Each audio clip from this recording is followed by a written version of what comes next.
Oh, yeah, that's how it sounded last night on CBS. Welcome into Morning JOX here on JOX 94.5. Conrad Van Order, Damian Mitchell here with you as we recap the national title game. The national championship in college basketball comes back to the SEC for the first time in 13 years since Coach Cal and his Kentucky Wildcats back in 2012. As Florida knocked off Houston 65-63 in San Antonio last night in one of the weirder games, at least in this kind of a setting, Damian, that I can remember for quite some time. I mean, just starting at the top, I think you have to give a shout out to Houston and what they did defensively, because let's be honest, they made Florida incredibly uncomfortable for 39 minutes and change of that basketball game, right? Florida had the lead. They win the game last night. They held a lead in that game for less than 1 minute of game time last night. And they find a way in the closing minutes to get ahead. And when they needed a defensive stop the most, Walter Clayton Jr. came through for them. And I don't know the next time you're going to see a championship game that's decided when a guy goes to hit a game-winning three-pointer and he can't even get the shot off, and the ball's just left there dribbling on the court because he understands he can't touch it again, or otherwise it's going to be a turnover. Granted, do you think last night you would have been better off if you had touched the ball? Because in that scenario, you can then foul Florida. If they go 1-1 at the free throw line, you're then going to have maybe 2 seconds left to hit a three-pointer and send it to overtime. But I understand in the moment, that's probably not what is going through your mind. You're like, somebody come grab this ball and just throw it up at the basket. But yeah, a bizarre ending to just a wild game last night, and a game that, again, if you're Houston, you dictated the pace of that entire basketball game, but Florida just finding a way to win even when it looked like they were dead in the water there in the second half. You have to give a ton of credit to Todd Golden and these guys, and Walter Clayton, a guy that didn't score a bucket until about 7 minutes and 55 seconds left in the basketball game. And he came up huge down the stretch for Florida. Yet again, he is their go-to guy. Will Richard came through big for Florida. Before that, though, he was kind of the catalyst until Walter Clayton Jr. got started. He led the way with 18 points. He had 4 3-pointers last night. You had Alex Condon with 12 points. He had the big dive on the floor for the basketball in the final seconds to secure the victory for Florida. He also had 4 travel calls against that, but that's neither here nor there. We're looking past that now that the game is over. But Walter Clayton Jr., he finishes with 11 points. He goes 4 of 4 from the free throw line, only 3 of 10 from the floor, and 1 of 7 from 3-point range. And I think that's the one that has you scratching your head. I think if you're Houston, as we saw what he did against Auburn on Saturday, had 34 points. He's averaging almost 25 points a game in the tournament going into the championship. And if you're Houston, what you were able to do to Walter Clayton, that had to make you feel pretty good about your game plan and your chances of closing out that victory last night and being national champions. But it was just too much Florida too late, and Houston hit a scoring drought at the wrong time. And we were reminded why the SEC was the dominant conference in college basketball this year. And fortunately, Florida made us all look good last night as they got their win over Houston 65-63. So we're going to break this game down all morning here. We want to get your reaction, 205-834-9450. What'd you think of the game last night? Who'd you pick? How'd your bracket end up faring? Shout out to my wife, Paige. She won our bracket poll here at JOX 94.5. So we were very excited about that last night watching the game. But Damian, you watching the game last night, Florida getting the 2-point win. What is going through your mind just kind of at different points of this game last night? Because it was close at halftime. Then Houston kind of really stretches out that lead coming out of the second half. They went on a 9-0 run, something like that, to kick things off in the second half. The officiating was kind of all over the place in this game. So there's just so many different angles to take away from this game last night, Damian. So what were your major takeaways when you're sitting there watching this on the couch last night? The first half, I went, okay, Houston, you are doing exactly what you need to do. You're making the game ugly. Can't nobody buy a shot. You have Walter Clayton neutralized. More than any other team in the tournament so far, you have done almost the impossible. You have made him look human. Then that period of time when they got up by 12, I'm like, Houston, now's the time to you choke them out. Like now is the time. It's okay. The defensive pressure is starting to apply. You started to make your imprint on this game. Let's just finish this thing out. And then Florida started to chip away. Walter Clayton Jr. started to make a couple shots. And I got to give a lot of credit to Will Richard. He is the only person that kept Florida afloat for a long time during this game. It felt like he was the only one that was able to make a shot. And Houston did everything that they had done all season long, all tournament long, hustling on the offensive rebounds. Like they were just doing the dirty work. And it's like, okay, this game is leaning more and more towards Houston. And then it didn't. Literally the last minute of the game, it didn't. Florida started making shots, getting to the foul line, making their free throws. And I think for Houston, that last possession is probably going to keep Kelvin Sampson up at night. And also Sharp. Because to not even be able to get a shot off, it's one, you didn't have to make a three. You could have gotten a better, could have driven it to the lane. Again, back to the refereeing.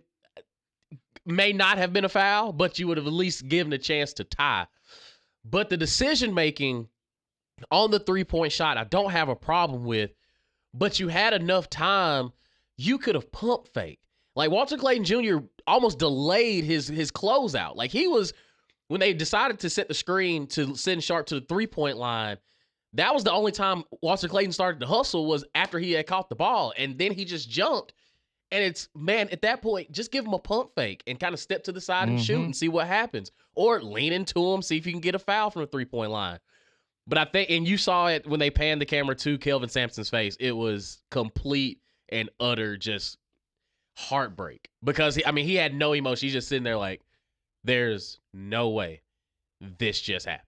Well, and for it to end in that fashion, right? To not even have, because you drew up a good play, he looked like he was going to have an open shot, right? If he makes that shot or he takes a shot and he misses, it's still going to be heartbreaking. But at least, right, you had an opportunity, right? Exactly. Sometimes the shots fall, sometimes they don't. You can live with that, I think. But to not even get the shot off and to be left there, those final 3 seconds of that game are going to live in Sharp's mind, in his nightmares for the rest of his life. Just watching the ball dribble there, and you can. Again, like that's not a scenario you see very often. You can see his teammates are just kind of like, "What's going on?" And then they exactly, it clicks like, "Oh crap, he can't touch the ball again." And by then, Condon had the ball on the ground, and it was too little, too late. But no, it was such a bizarre game, and you mentioned the officiating for a little bit. It was, in the first half, it felt like, all right, they're letting them play, like they weren't calling anything. And it's okay. I'm fine with that in a national championship game. That's fine. So you saw at the beginning of the second half, right? Florida came out and they were like, okay, well, you're letting us play. Houston's being a little more physical than we are. So we're going to start being physical. Let's match that energy. Then they called like 5 straight fouls on Florida. No lie, like 5 straight possessions, foul. And you're like, okay, so you called 1 foul on Florida the entire first half. Literally 1 foul in 20 minutes. Yep. And then they called 5 fouls on Florida in the first 3 minutes of the second half. And you could tell they were getting frustrated because it was, y'all gave us the blueprint for how this game is going to be played. And now you're changing how you're calling your game in the second half. And we don't know what we're supposed to do. And then you went from that point to where Houston then got like 10 fouls called on them in the next 5. It was just bizarre. From an officiating standpoint all around, the way that it just kind of went back and forth. But you mentioned Will Richard. He was absolutely the most important player for Florida last night because he was the only person really giving them good offensive looks when Walter Clayton was struggling early on in that basketball game. And they had some luck early, or not luck, but they drew up some good plays early where you could tell that you knew they were going to sell out on Clayton and not letting him get his shots. And that was opening things up. They were making some good reads and some good feeds in the paint to the big guys for Florida, and they were having a lot of opportunities and a lot of success with that. Then Houston seemed to kind of figure that out a little bit, and they were making more, giving them more contested looks there in the paint. And I can't tell you, how many missed bunnies there were, Oh man. especially in the second half, Oh. and then how many air balls there were in this game. It was, and you could tell, both Kelvin Sampson and Todd Golden during the little courtside interviews they'll do after timeouts and things. They both said this early on. It was, you could just tell they were nervous. Like, I've never watched a game like that where you could just tell everybody was like this on the court. Like, they were so panicked about doing the wrong thing that they inevitably did the wrong thing. And so it wasn't the prettiest game that you're ever going to see, but it was an incredibly competitive game. Like I said, Florida held the lead for less than 1 total minute of game time last night, but yet they somehow find a way. You also had Will Richard. He got the deflection, kind of got the steal on that pass when Houston had a chance to retake the lead with a few seconds left and got Florida back to the free throw line, which was huge for them. So, again, it was the little things and just kind of the irony, again, of a team like Houston and how scrappy they are and how, some of the offensive rebounds they were getting last night were stupid. Like, man, stupid. You had 4 guys going after an offensive rebound, and it's incredible what they do. And then for the game to end with essentially a loose ball that Florida jumps on, and that's the way that Houston, which that's kind of their bread and butter, that's the way their season ends. I don't know if I'd say it's poetic. It's certainly not for them. They're not happy about it, but it's just one of those, it's kind of one of those things that's ironic. And on top of, what they did to Duke, it wasn't quite the same, but, in some ways, Florida kind of just did to Houston what Houston did to Duke a couple of nights ago in the Final Four. So sometimes it's just, that's the way that it works out. But shout out to Florida and Todd Golden and those guys for cutting down the nets and bringing it back home for the SEC, baby. I'm here for it. And I think the more physical the game got, the more I was just like, man, Houston's going to find a way to get this thing done. But like, it's the game is being called to their favor. And I will say this, early on, it was literally an air ball 3, a ugly shot from 3, or it was a dunk. There was no in between. They started out 0 for 13 from 3 combined, two teams. And it felt like every chance, like Houston was the more physical team in an already physical matchup. Mm-hmm. And that's where I was just like, okay, if Houston gets to a lead, they're going to smother Florida. Like, they're just going to smother them because now they can feel that I don't know, say that tension, but they can feel that momentum starting to go in their favor because especially if the referees are holding their whistle. But then that second half, it was just, I think it was 4 fouls called total in the first half. And then the game ended up with 29 fouls being called. Like, the second half was just, all right now, refs. Like, y'all have given both teams a lot of leeway, and now all of a sudden, those loose balls are starting to turn into some off the ball fouls and things like that. Okay, come on now. But I think overall for Houston, and going back to that last play, it was a great play design. It was a great play call. You got a good look. And it's like the Houston players, when they turn around, they're expecting a shot. Like, they're expecting something being at the rim, and everybody's kind of like going around. And then they turn around and it's like, what just happened? And before they realize, like, oh, my God, like, it wasn't a block. It was, no, he lost his dribble. And by that time, it was too late. Florida had already jumped on it. But, a lot of credit to Ty Golden, too, because he had some plays coming out of timeouts that were just, absolutely phenomenal. Mm-hmm. And getting his playmakers the ball. And overall, for as ugly and as physical as it was, that was a great championship game. Like, it kept you going all 40 minutes of the game. And I think for both Florida and Houston, Houston, this one is a gut punch because you feel like you let it get away. And for Florida, you're waking up national champions, and there's no discussion, there's no debating of what conference was the best in college basketball because it's being represented in the national champion. Yes, and that is the sweetest part of this, at least for us. I know for PG and our buddy Lee and some of the other Florida fans that we have out there that call in pretty frequently. We're very excited for you, but it's just the affirmation that we were all right. Right? Exactly. Everyone likes being right, and we've been here beating our chest all year long about how great the SEC is, and we got 14 teams in, then we got 7 in the Sweet 16. We had 2 in the Final Four. You had 5 in the Elite 8, and now here you are with Florida as the champions. And yeah, just a gut punch for Houston, man. If you're Houston, you look at the game last night. Florida had more turnovers. Florida had 13 turnovers. Granted, a lot of them were in the first half, so they were able to kind of corral that a little bit in the second half. But Florida had more turnovers. Houston took 16 more shots than Florida in that game last night, and they lost. Both teams, Houston 6 of 25 from three-point range, Florida 6 of 24 from three-point range. But Florida with 21 trips to the charity stripe, Houston just 14, and Florida goes 17 of 21 at the free throw line. And ultimately, especially in this late in the second half, that's what saved the day for them, was Houston getting into foul trouble and getting those opportunities at the foul line. And again, Walter Clayton Jr. didn't have his best game, but when they needed him, he showed up and got multiple and one opportunities that he converted on late in the second half of that game. And that was a big momentum shift there when Houston just kind of hit that drought offensively, and Florida was able to pick up the pieces and get back into it. So a very impressive win for Florida. They are champions of the college basketball world for the 2024-2025 season, as we put a bow on things from San Antonio. So again, want to get your reaction. What'd you think of the game last night? How did your bracket end up looking out? 205-834-9450. That'll get you here on the courtesy GMC text line. But we do have some other things to get to today as we continue reacting to the national championship game. We have some transfer portal news here in the SEC. We have some teases about some potentially returning players for the Auburn Tigers. And I have a question. Who is the best SEC basketball coach right now?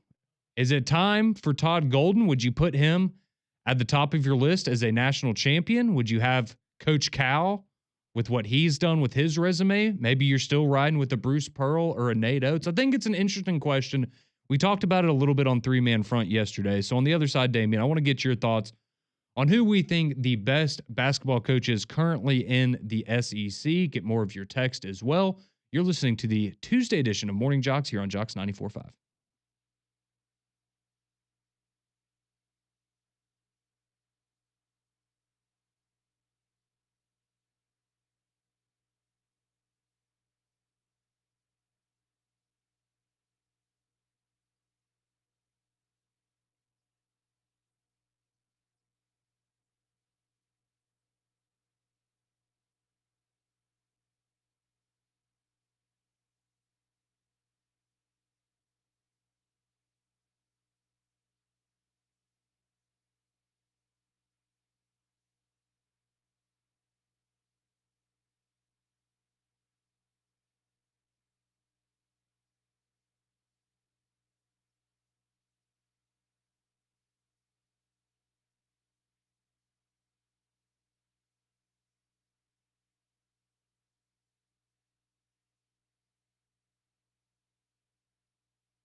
622, welcome back in.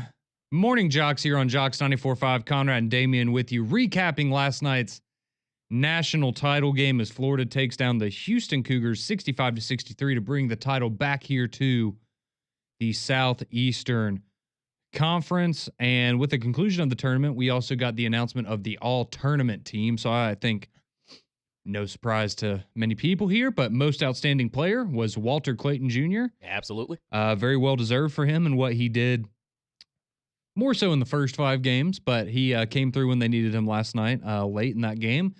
You also had Will Richard, who was the hero last night for Florida, as we spent a lot of time talking about there in the first segment. You had LJ Cryer from Houston on the all-tournament team. You also had Jawan Roberts, and of course, the golden child, Cooper Flagg from Duke. So that is your all-tournament team for the 2025 NCAA tournament there.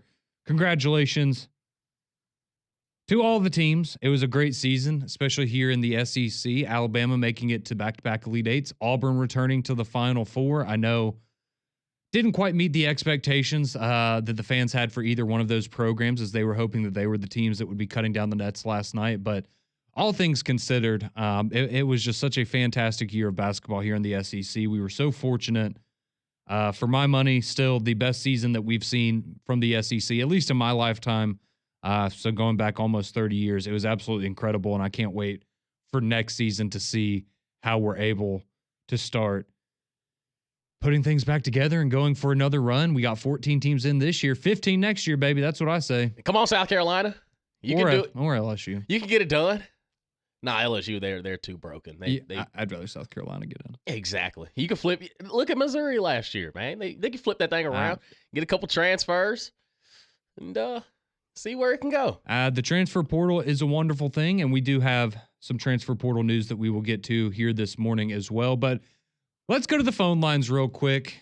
Go to our buddy PG, celebrating a national championship for his Florida Gators. PG, how are we doing this morning? Did you sleep at all last night?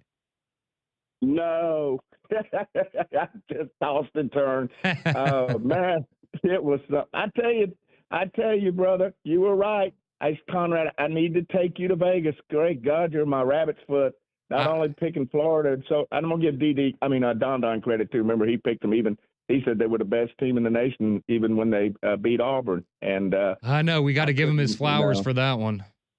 Yeah, he was ahead of his time. I told you. He wore his Gator shirt yesterday with me. Yeah, he sent me a picture of the two y'all watching the game. It looked like y'all had a big time. Yeah, it was fun. It was, he's a talker. He went and talked to a group with Ohio and Michigan. I couldn't believe it. They were together, a bunch of them people. But I'll tell you what, I'll give Houston kudos. They made that look like a football game. It was just unbelievable. They smothered Florida. That doggone Clayton couldn't get a shot off. Doggone Condon traveled a bunch of times. I was starting to say, my God, turnovers were unbelievable again for Florida. Mm-hmm. I'm just, it's a miracle that God must have been smiling on the Gators, like Steve Spurrier would say. But so, what was going through your head when Houston got up to a double-digit lead in the second half? Did you have any hope that Florida was going to come back? Were you just were you ready to pack it in at that point, or did you still have a little hope that Florida was going to pull it out?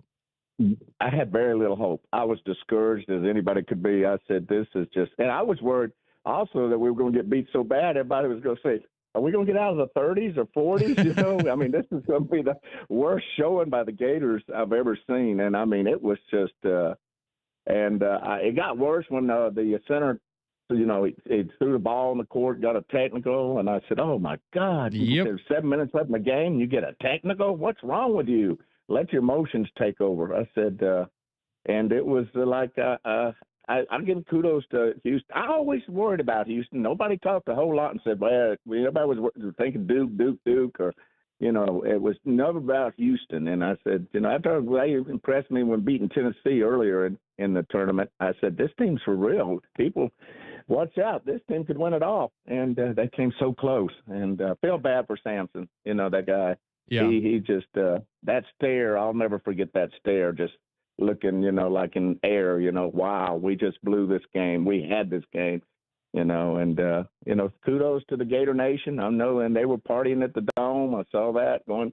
And we had a good turnout too. It was great to see a lot of the Gator fans there, and guys, I want to give you kudos. Damian Old Conrad, he's a lucky charm right there. I mean, he gets a player, Employee of the Month for JOX. He goes and gets, you guys get an award at the Abbey thing. And look, he picks Florida all the time. He wins. I mean, what a lucky. I mean, he ain't nothing but a winner, dog. He ain't nothing but a winner. PG, I will ask you to bring this back up in college football season when I am incorrectly picking every game. So thank you. I'm glad that basketball is my hot streak because football wasn't so nice to me last year. Oh, well, you did it. Everybody that picked Florida, I'm so happy. And, and it's just great to be a Gator this morning. And Gator, I don't know what else to say, but I've got to wake up because I got that social taco to get to. So guys, I appreciate it. That's right, PG.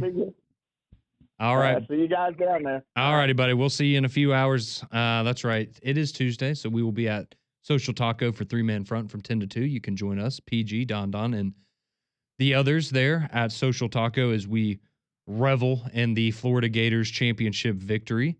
But I did ask a question before the break, and I do want to get into that for just a couple of minutes here. And I asked, and it's also our poll question of the day on Twitter at the number 3-Man Front, and it's who should be considered the best basketball coach in the SEC right now, with Todd Golden, the head coach of the Florida Gators, first off of a championship.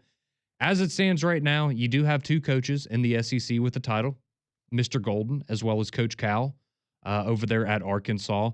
But so for the poll question online, we put up 4 options. It's John Calipari, Todd Golden, Nate Oates, and Bruce Pearl, which is where I think a lot of people would go. You can certainly make some arguments for some other guys, but I'll be completely honest with you, Damian. I think right now the only argument is between Todd Golden and John Calipari. And I'll look at it like this. I think in terms of if I was an athletic director and I could hire somebody right now, I would take Todd Golden. He's 39 years old. He's been at Florida for 3 years. He just won his first national championship. I don't think there's any dispute that with his success and with his age, that if you are projecting out the next 10, 15, 20 years of a program, that's a guy you want running your program. Whereas with Coach Cal, I think the argument for him is obviously more what he's already accomplished on his resume, having the title, having played in multiple other title games, all the trips to the Final Four, all the draft picks, all of these, accolades that he's gotten. And I think you still have, and on top of, what he did with Arkansas this year, ultimately in the NCAA tournament, I think reminded a lot of people of how good he is. So it would be hard for me not to go with Coach Cal still just because of the longevity and everything that he's accomplished. But I certainly think Todd Golden can't be anywhere lower than number 2 right now. Yeah. And after marinating on it for a while during the break, I would still give the lean to Coach Cal because of everything that he has. His resume speaks for itself. And for the fact that he took this Arkansas team to the Sweet 16. I think that, and really and truly, had a couple shots gone their way in overtime, they could have been in the Elite Eight as well. I look at the fact that he's gone to multiple places and still won,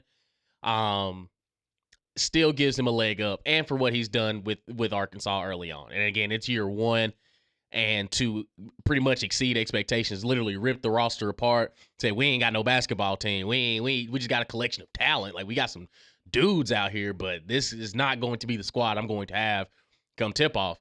And again, just the longevity of it. The fact that, you could say that his time at Kentucky could have, left some sour grapes or whatever, but he's gotten players to the league, gotten players to the NBA. Like, he's won championships. He's done it at smaller schools. Pretty much everywhere he's gone, he's won. And, you can sprinkle in a couple bad years, but it's college basketball. There's going to be 1 or 2 every now and then. But I would still lean Coach Cal, but Todd Golden, in the short amount of time that he's been in the SEC, to take Florida to the national championship in year 3 and win it, that's a little bit different, because think of this day and age of college basketball. Kelvin Sampson, he's only been twice, and he's been in Houston for a while. Of course, his time in Indiana, and he hadn't won one at all. So I look at what Todd Golden has done in a short amount of time, and I'm with you. He can't be much more. He can't be lower than 2. He can't be lower than 2. Yeah, and I mean, I guess this isn't surprising, right? People are going to vote for their own coaches because and look, there's nothing wrong. Like Bruce Pearl, Nate Oates are excellent coaches. There's no doubt about that. It's just, it's difficult when you're comparing guys that have national championships with guys that don't have national championships. And that doesn't mean that Nate Oates or Bruce Pearl won't get one at some point before they hang it up. But as it stands right now, they don't have one. But, the voting right now. So Todd Golden does lead the way. He has 36% of the vote. Bruce Pearl right behind him with 35% of the vote. Nate Oates with 23%. Coach Cal has 5% of the vote right now. So That's just hate. a lot of y'all are not buying that Coach Cal is the best SEC basketball coach. And like, I understand if you don't like the guy, but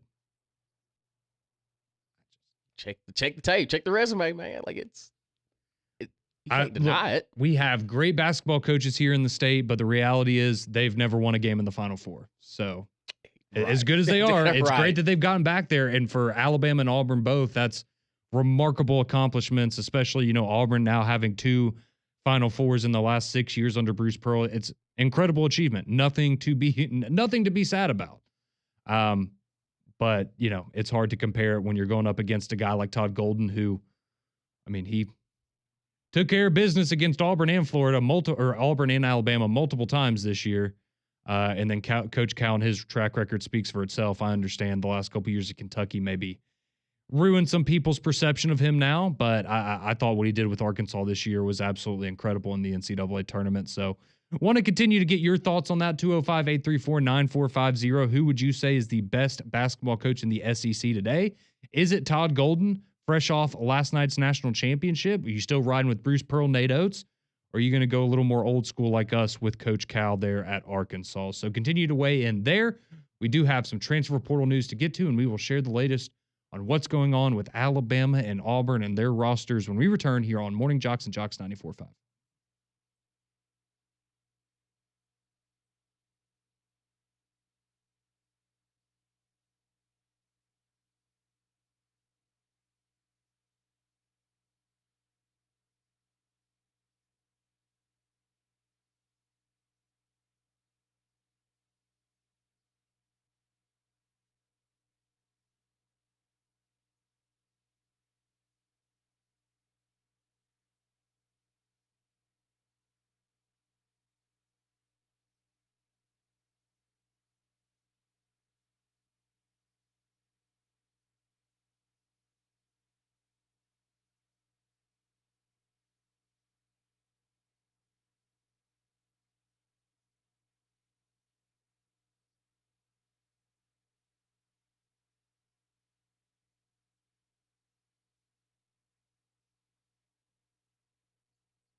You're listening to Morning JOX, JOX 94.5. Conrad and Damien here with you. The day after Florida and their national championship win last night. Congratulations again to Todd Golden and his Florida Gators on bringing it home for us here in the SEC. But even though the game was going on last night, there was other news concerning some teams. Well, one player formerly on a team here in the state and a couple others that maybe we're hoping to see back next year. So just a couple of updates here in the world of the transfer portal, NBA draft declarations, things of that nature. So we'll start off with the commitment that we got last night from Mo Diabate, the former Alabama Crimson Tide player. He entered the transfer portal late last week and very quickly found himself a new home, and he's not going all that far away, and he is going to Kentucky. Love to see it, don't you? No. Me either. Well, not a big fan. He just wants to get beat 3 times again next year. That's what I'm talking about. But no, I mean, look, hey, for Mo Diabate is a guy that I think every Alabama basketball fan wants to. That is the kind of guy that you want on your team, regardless of who you are, as a coach, as a fan, as a player, as a teammate, whatever. Mo Diabate is the kind of guy that you want to go and play basketball with, and what he meant for Alabama this year, with his physicality, winning more hard hat awards than any other player on the team. That one definitely is going to sting a little bit from just the physicality that he brought, the experience that he brought. He developed so much from last year or 2 years ago to this year, and now I'm just excited to see what he's able to do at Kentucky, and I'm sure he got a deal in the 7-figure range, and he is going to have probably a larger role in what Kentucky is going to do next year, and so I wish him nothing but the best going on. But yes, if you're an Alabama fan, you will be seeing a lot more of Mo Diabate next year, as he has committed to transfer to the Kentucky Wildcats. On the Auburn side of things, you had a couple of players yesterday. So first off, Tahad Pettiford, he announces that he is going to test the NBA draft waters. But the good news, if you're an Auburn fan, is that he simultaneously said that if he does come back to college, he will be at Auburn. He's not going to transfer somewhere else. So it is NBA or Auburn for him. There is no other option. So that certainly has to make you feel good. And that's a guy that, he's probably, if he were to be selected, he would be maybe like a mid-second round pick. And I don't know what the dollar amount for him to come back would be. I would think it would be probably a minimum of $2 million a year. Minimum. I could be wrong about that, but that would just be what I would think, the conversations would start at least for other teams that were maybe trying to poach him. So maybe you get a little bit of a hometown discount if you're Auburn. I don't know how those negotiations would work, but that has to make you feel good to know that if he does not go pro, he is coming back to Auburn. So that would be absolutely massive for Auburn in 2025, 2026. No doubt about it. And you also had Chad Baker-Mazara, who teased on social media yesterday about a return. And this is something we had heard them talk about during the season, but he kind of just makes it official yesterday, posting 2025, 2026 War Eagle, run it back kind of thing. So, oh boy, there is a potential there that Chad Baker-Mazara will be back on the Plains at 26 years of age. For 26, yep, at 26 years old. 26 years of age. That is correct. Oh boy. So do with that information what you will, but some good news there potentially for Auburn. A couple pieces maybe looking to come back for another run at a Final Four. And yeah, Mo Diabate finds himself there in Lexington with Mark Pope as a Kentucky Wildcat. So want to get to your text now, 205-834-9450. Appreciate y'all chiming in throughout the show, not only about last night's national championship game, but who you think the best basketball coaches in the SEC right now after Florida cut down the nets last night. So we'll start off. Richard, he chimes in on the game last night. He says, "This is why I love big time or championship games. None of us can predict how exactly it's going to end sometimes and what pressure does to the players." Yeah, no, that's absolutely right. I mean, as we talked about at the beginning, it was very clear that these guys were very stressed, very nervous early on. And they were certainly feeling the pressure of playing in a national championship game, but ultimately, what do we say, Damian? Pressure makes diamonds, right? It does. It also busts pipes. Well, good point. Well, I guess you had diamonds on the Florida side, busted pipes on the Houston side last night. Let's see. Drake, he chimes in. He's one of our resident Gator fans here on JOX 94.5. He says, Gator boys, stay hot. Hey, chomp, chomp, baby. Yep. And going back to he threw this in there yesterday, but this definitely rings true today. Yesterday morning, he texted in and said, I can tell you one thing, Billy Napier better step it up if Todd Golden wins that natty. Well, the time is now, Drake. Pressure's on, Billy. The time is now. Hopefully, Walter Clayton Jr. has some eligibility in the fall. He can go play some football. Let's see. Nick, he texted in from North Birmingham. He says his early Final Four prediction for next year already. He's got Duke, UConn, Michigan State, and the Auburn Tigers. Oh. Making it back-to-back Final Fours there. Real Appreciate that, Nick. I like the confidence, though. I like their confidence. Let's see. Jimmy texted in. He says, well, Don called it first 2 months ago. He said Florida was the best team in the country. Now we're just waiting on that full-on apology from Damian. What I got to apologize for? I didn't say he was wrong. I don't think you're going to get that, Jimmy. I didn't say he was wrong. I was just questioning his thought process when Auburn was the number one team in the nation. And maybe he's a great scout. I didn't know. He was ahead of his time. He was indeed. We'll give him his flowers now. Don was ahead of his time. Don't know if he's ever heard that before, but on that day he was. Let's see. We have a text coming in from the state of Georgia. Let's see. Talking about the best coaches in college basketball. This person chimes in. They say, look at what each of those programs were before the coaches got there, talking about Auburn and Alabama. He says, Florida had already won a couple of titles. Arkansas has seen its heyday. Auburn had never been out of the Sweet 16 before Bruce Pearl. And I totally understand that. And I think especially Bruce Pearl for what he did at Auburn, because they had, a significantly worse history in basketball than a team like Alabama did before Nate Oates got there. But while it is very impressive what he's done there, and he deserves all the credit for getting them to multiple Final Fours now and things of that nature, the reality is now you have changed the expectations of that. People don't look at Auburn the way that they used to anymore, right? You were the number one overall seed in the tournament this year.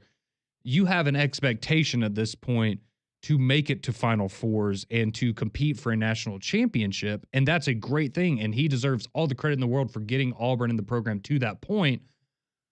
But we're also at the point, if you're an Auburn fan and you're a basketball school, well, then you can't make excuses anymore, right? If that's how you look at yourself and you look at yourselves as one of the better programs in the country, which you have been now in recent history, I'm comparing you on the same level as I am to the Floridas and Arkansas of the world, right? Because you've shown that you can compete with them at the highest level. You just haven't been able to get over that mountaintop and win a national championship. So, well, yes, he certainly deserves the credit for what he's done at Auburn, and the same goes for Nate Oates at Alabama the last handful of years.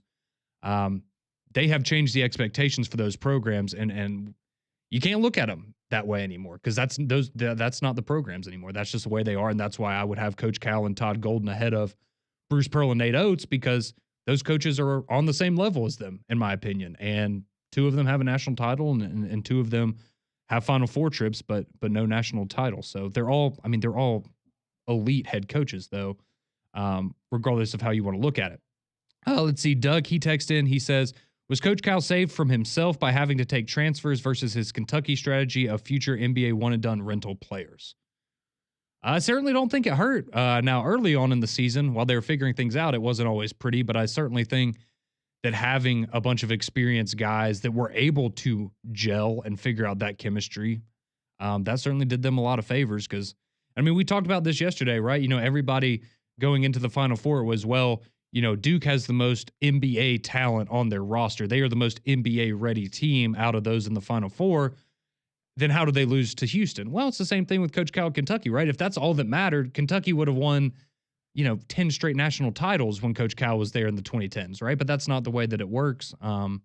So, yeah, I think you could certainly make an argument that the roster helped with Coach Cal and what he had and what he accomplished this year at Arkansas. So continue to text in 205-834-9450. We see your phone calls. We see your text.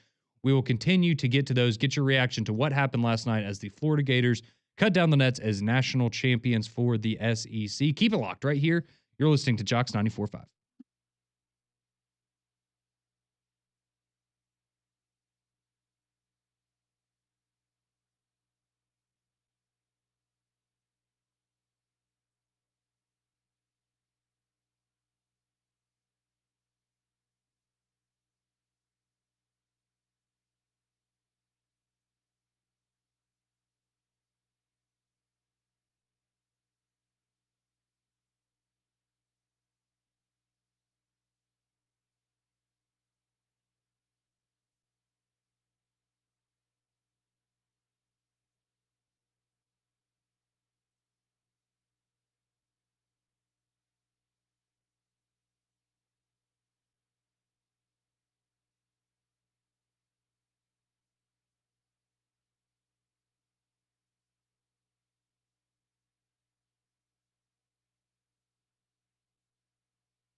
6:51 here on Morning JOX, JOX 94.5, Damian Mitchell, Conrad Van Order.